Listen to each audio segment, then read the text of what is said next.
많은 분들이 우리 사람의 인생을 망망대해를 항해하는 한 척의 배에 비유합니다. 여러분은 항해하는 배 위에서 바다를 보신 적이 있으십니까? 아마 모두 배 위에서 드넓은 바다를 보신 경험이 한 번쯤은 있으실 겁니다. 저는 지금도 기억이 나는 바다의 모습이 한 장면 있습니다. 제가 청년 시절 때 친구와 함께 중국 단동 지역으로 급히 배를 타고 간 적이 있습니다. 제가 친구와 함께 급히 배를 타고 가게 된 이유는 이렇습니다. 그 당시 제 친구의 아버지가 안타깝게도 간암 말기 판정을 받으셨습니다. 그때 친구 아버지 주변에 있던 어떤 분이 아버지를 찾아가서 중국에 가면 싼 값에 간을 이식받을 수 있다고 하셨습니다. 친구 아버지는 지푸라기라도 잡는 심정으로 그분 말만 믿고 같이 중국으로 떠나신 겁니다. 그런데 아버지가 중국에 가신 후에 가족들과 연락이 되지 않는 거예요. 아버지께서 중국에서 죽었는지 살았는지 알지도 못한 상황이 되자 친구는 고민 끝에 제게 연락을 한 겁니다. 왜냐하면 제가 중국 선교 경험 때문에 중국어를 조금 할 수 있었기 때문입니다. 친구의 소식을 듣고 저는 급히 제가 알고 지내던 선교사님께 연락해서 단동 지역에서 사역하던 선교사님 한 분을 소개받았습니다. 그분이 단동 지역 병원을 다 돌아다니면서 친구 아버지 체형에 한국 사람이 입원했는지 찾아봐 주셨습니다. 감사하게도 단동 지역에는 환자가 입원할 수 있는 규모의 병원이 그리 많지 않았어요. 그래서 저와 제 친구는 그 선교사님을 통해서 친구 아버지가 어느 병원에 계신지 알 수 있었습니다. 그렇게 저는 친구와 함께 친구 아버지를 다시 한국으로 모셔오기 위해서 배를 타고 중국 단독에 간 적이 있습니다. 그때 저는 단동으로 가는 배 위에서 어두컴컴한 밤에 혼자 바다를 바라본 적이 있습니다. 바다 위에 비춰진 별빛 외에는 아무것도 보이지 않았습니다. 철썩거리는 파도 소리 외에는 아무 소리도 들리지 않았습니다. 저는 그때 보았던 바다의 모습이 아버지의 생사를 아직 모르는 친구의 속 타는 어두운 마음같이 느껴졌습니다. 또한 그 바다의 모습은 사람의 생명조차도 자신의 돈벌이로 이용하는 어두워진 사람의 악한 마음처럼 느껴졌습니다. 사랑하는 여러분, 정말 우리가 항해하는 인생이라는 바다는 우리 마음을 속타게 하는 고난과 어려움으로 가득 찬 곳인 것 같습니다. 죄악으로 어두워진 인간의 마음 때문에 서로를 아프게 하는 안타까운 일들이 넘쳐나는 곳이 우리가 항해하는 인생의 바다인 것 같습니다. 그러면 여러분, 우리는 예수님을 믿는 우리 그리스도인으로서 이 어두운 인생의 바다를 어떻게 항해해야 하겠습니까? 우리 그리스도인들이 어두운 이 인생의 바다를 지나 도착해야 하는 종착지는 어디겠습니까? 오늘 함께 읽은 본문의 이야기 속에 자신에게 주어진 인생이라는 어두운 바다를 지나 이제 종착지 앞에 거의 도착한 한 사람의 이야기가 기록되어 있습니다. 그는 한 명의 그리스도인으로서 누구보다 충실하게 인생의 바다를 항해했던 사람이었습니다. 그는 오늘 본문의 주인공인 사도 바울입니다. 그는 누구보다 우리 그리스도인이 도착해야 하는 종착지가 어디인지 분명히 아는 사람이었습니다. 종착지를 향해 달려가는 그의 인생의 여정을 보면서 우리 인생의 여정을 돌아보는 은혜가 우리 모두에게 있길 간절히 소망합니다. 예루살렘을 향해 가던 사도 바울은 이제 두로에 도착하게 되었습니다. 그는 한 주 동안 그곳에 머물면서 자신이 세운 그 지역에 사는 제자들과 함께 시간을 보냈습니다. 그때 제자들이 성령의 감동을 받아 사도 바울에게 한 가지 간청을 합니다. 그것은 바로 예루살렘에 들어가지 말라는 청이었습니다. 성령께서 제자들의 입술을 통해서 사도 바울이 예루살렘에서 당하게 될 일을 분명하게 말씀해 주신 겁니다. 그리고 이 같은 일을 사도 바울은 두로에서만 겪은 것이 아니었습니다. 한 주 동안 두로에 머물렀던 사도 바울은 다시 예루살렘을 향해 길을 떠났습니다. 두로를 떠난 사도 바울은 돌레마이라는 지역에 도착해 하루를 지내며 형제들에게 안부를 묻고 다음 날 다시 길을 떠났습니다. 그 다음으로 도착한 곳이 바로 가이사랴 도시였습니다. 이곳에서 사도 바울은 7 집사 중 한 사람이었던 전도자 빌립을 만나 그와 함께 머물게 됩니다. 사도 바울이 빌립의 집에 있을 때 아가보라는 선지자가 찾아와 사도 바울에게 한 가지 예언을 했습니다. 그 예언의 내용은 바울의 띠를 가지고 와서 그 띠로 자기의 손과 발을 묶은 다음에 성령님께서 이 띠의 주인을 유대인들이 이같이 결박하여서 이방인의 손에 넘겨준다는 내용이었습니다. 이제 성령님께서 아예 선지자 아가보를 통해서 사도 바울이 예루살렘에서 당할 일을 똑똑히 보여주신 겁니다. 두 눈으로 이제 시청각 자료를 통하여서 어떤 일을 당할지 분명하게 보여주셨습니다. 그 예언의 내용은 선지자 아가보의 예언을 본 제자들은 모두 사도 바울에게 예루살렘에게 가지 말라고 간청했습니다. 왜냐하면 그가 예루살렘에서 당할 일은 불보듯 뻔했기 때문입니다. 그러나 사도 바울은 제자들에게 이렇게 말합니다. 사도 바울의 대답이 본문 13절에 기록되어 있습니다. 바울이 대답하되 여러분 어찌하여 울어 내 마음을 상하게 하느냐? 나는 주 예수의 이름을 위하여 결박당할 뿐 아니라 예루살렘에서 죽을 것도 각오하였노라 하니. 아멘. 여러분, 사도 바울이 자신이 예루살렘에서 당할 일을 몰랐겠습니까? 그는 자신이 예루살렘에서 어떤 일을 당할지 이미 알고 있었습니다. 그러나 그는 그 모든 위협을 무릅쓰고 예루살렘을 향해 가겠다고 제자들에게 말하고 있습니다. 제자들도 더 이상 사도 바울을 말릴 수 없었습니다. 성령님께서 분명하게 보여주셨기에 사도 바울이 예루살렘에서 무슨 일을 겪을지 그 자리에 있던 사람들은 모두 다 알았지만 모두 눈물을 머금고 사도 바울을 예루살렘으로 보내기로 마음먹게 됩니다. 제자들은 사랑하는 사도 바울을 향해 이 말밖에 할 수 없었습니다. 주님의 뜻대로 이루어질 겁니다. 그리고 이 말은 제자들이 사도 바울에게 건네는 마지막 말이었습니다. 이 말을 건네는 제자들의 두 눈에 눈물이 고였습니다. 이 말을 건네는 제자들을 뒤로하고 예루살렘을 향해 길을 떠나는 사도 바울의 눈에도 눈물이 고였습니다. 그렇게 사도 바울은 죽음을 무릅쓰고 예루살렘을 향해 길을 떠났습니다. 그러나 성경에는 이와 반대로 예루살렘을 떠나 다른 지역을 향해 갔던 제자들의 이야기도 기록되어 있습니다. 예수님께서 십자가에 못 박혀 돌아가신 사건은 그 당시 제자들에게는 모든 희망이 무너진 절망의 사건이었습니다. 그 당시 제자들은 예수님께서 자신의 민족 유대인을 로마의 압제에서 해방시켜 줄 거라는 부푼 희망을 가지고 있었습니다. 그러나 자신들을 로마의 압제에서 해방시켜 줄 거라 생각한 바로 그분이 로마의 형벌을 당해 비참한 최후를 맞이하게 됩니다. 그들이 마음에 품었던 모든 희망이 산산조각 나버렸습니다. 이제 그들이 기다리고 있는 것은 반역자 예수의 측근이라는 낙인이었습니다. 그래서 예수님께서 십자가에 못 박혀 돌아가신 후 제자들은 뿔뿔이 흩어졌습니다. 그 중에 두 제자가 예루살렘에서 10km 정도 떨어진 엠마오라라는 지역을 향해 급히 길을 떠났습니다. 엠마오를 향해 길을 가고 있는 그들 앞에 부활하신 예수님이 나타나셨습니다. 그러나 그들은 부활하신 예수님을 알아보지 못했습니다. 길을 가면서 서로 무슨 이야기를 나누는지 묻는 예수님께 두 제자 중 한 사람인 글로벌한 사람은 도리어 예수님께 어떻게 예루살렘에 산 사람이 나사렛 예수가 십자가에 못 박힌 사건을 모를 수 있냐며 타박했습니다. 그런데 한 가지 이상한 것은 그들은 예수님께서 부활하셨다는 소식도 이미 들었습니다.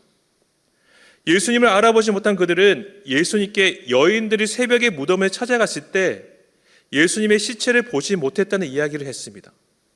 천사들이 나타나 여인들에게 예수님께서 살아나셨다는 소식을 전했다는 사실도 말했습니다.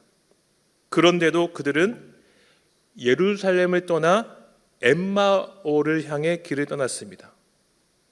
엠마오는 모든 희망을 잃어버린 절망의 장소입니다. 목숨을 무릅쓰고 예루살렘을 향해 길을 떠나는 사도 바울의 모습과 예수님께서 부활하셨다는 소식을 알면서도 예루살렘을 떠나 절망의 장소 엠마오를 향해 가고 있는 두 제자의 모습은 너무 대조됩니다. 사도 바울과 엠마오로 가는 두 제자는 어떻게 이처럼 완전히 다른 모습을 보였겠습니까? 우리는 그 이유를 예수님께서 엠마오로 가는 두 제자에게 하신 말씀을 통해 알 수 있습니다. 누가복음 24장 25절에서 27절을 말씀합니다.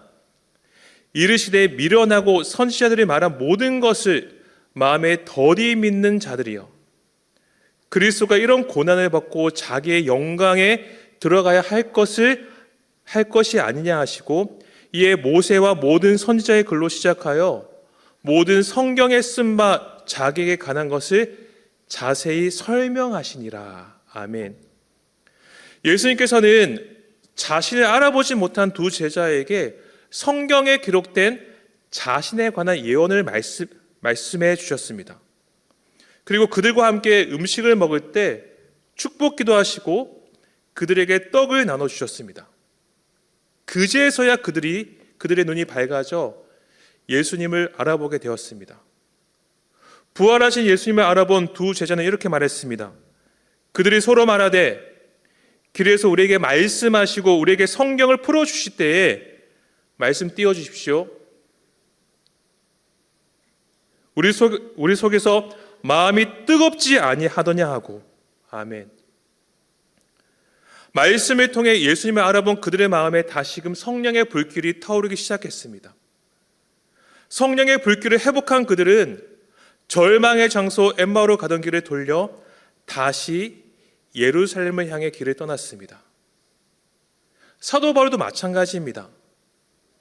그 또한 원래 예수님을 믿는 사람을 잡아 죽이기 위해 다메섹을 향해 길을 가던 사람이었습니다. 그러나 다메섹 도상에서 예수님을 만났을 때 가려져 있던 그의 영적인 눈이 열리게 되었습니다.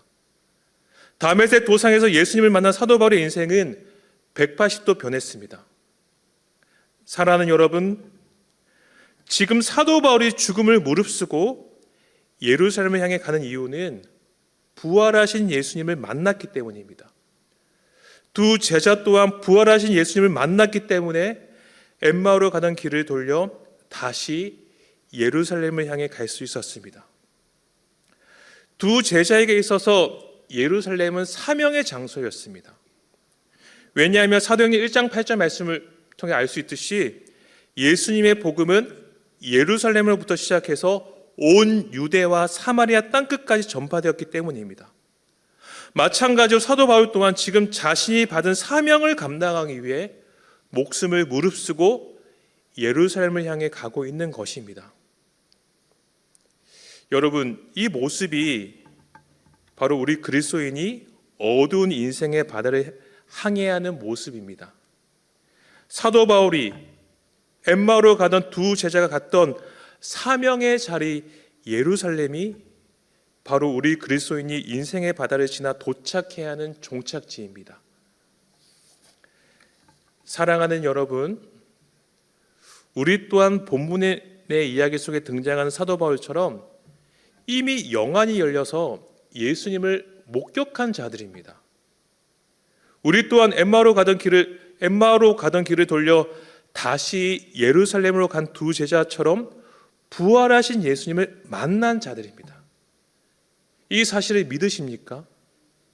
여러분 정말 예수님을 만나셨습니까? 부활하신 예수님을 목격하셨습니까? 그분을 나의 마음속에 이미 모시고 있습니까?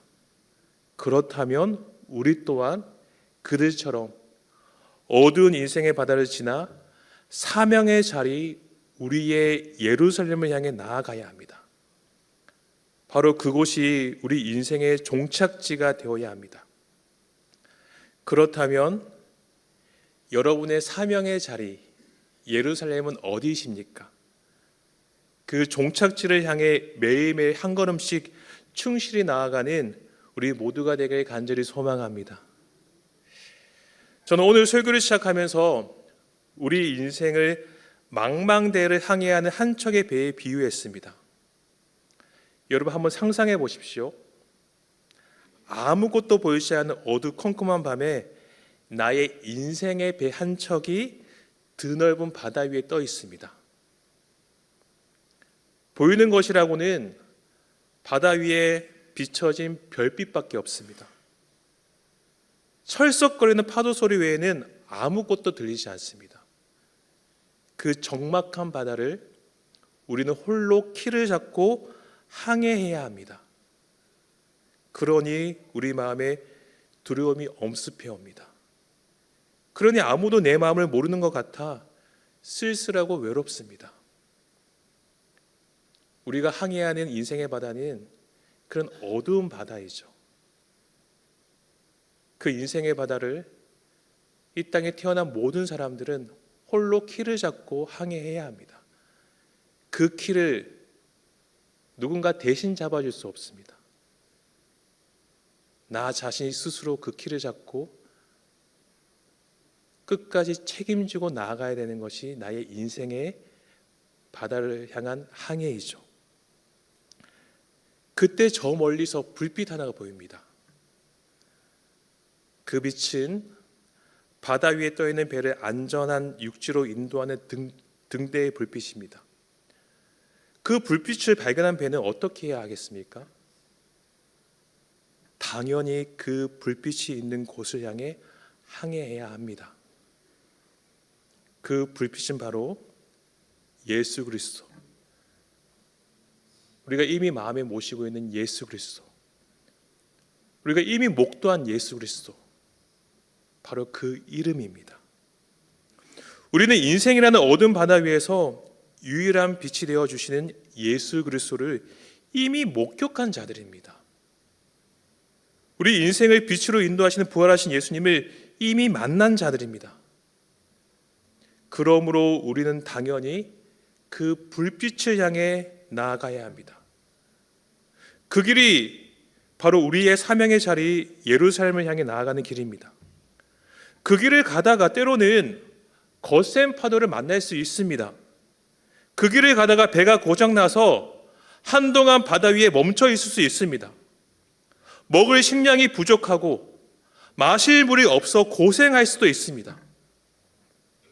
그렇다고 우리가 그 길을 포기할 수 있습니까? 여러분, 우리가 그 길을 포기할 수 있습니까? 절대로 포기할 수 없습니다. 왜냐하면 그 길만이 유일한 빛을 향해 나아가는 길이기 때문입니다. 그래서 지금 사도 바울은 목숨의 위협을 무릅쓰고 예루살렘을 향해 나아가고 있습니다.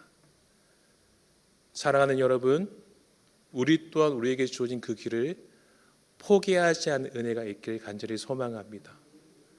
특별히 지금 저희 교회가 셀 행복축제를 하고 있습니다. 혹여나 그 길을 가다가 먹을 양식이 없어, 마실 물이 없어 지쳐있는 분이 계시다면 이 셀 행복축제를 통하여서 다시 먹을 양식을 비축하고 마실 물을 내가 얻는 귀한 기회로 삼으시길 소망합니다. 혹시나 배가 고장나서 멈춰있는 분이 계시다면 그 배를 고치는 기회로 삼으시길 소망합니다. 혹여나 거센 풍랑 가운데 배가 흔들리는 분이 계시다면 이 기회를 그 풍랑을 이겨내는 기회로 삼으시길 간절히 소망합니다. 우리가 이 길을 포기하지 않고 가기 위해서 함께 교회 사역을 감당하는 것이고 함께 기도하는 것이고 이 시간 예배하는 것임을 기억하는 우리 모두가 되었으면 합니다. 사도 바울은 지금 자신의 그 예루살렘을 향해 가고 있습니다. 여러분들은 여러분의 예루살렘을 향해서 어떤 마음을 가지고 나아가겠습니까?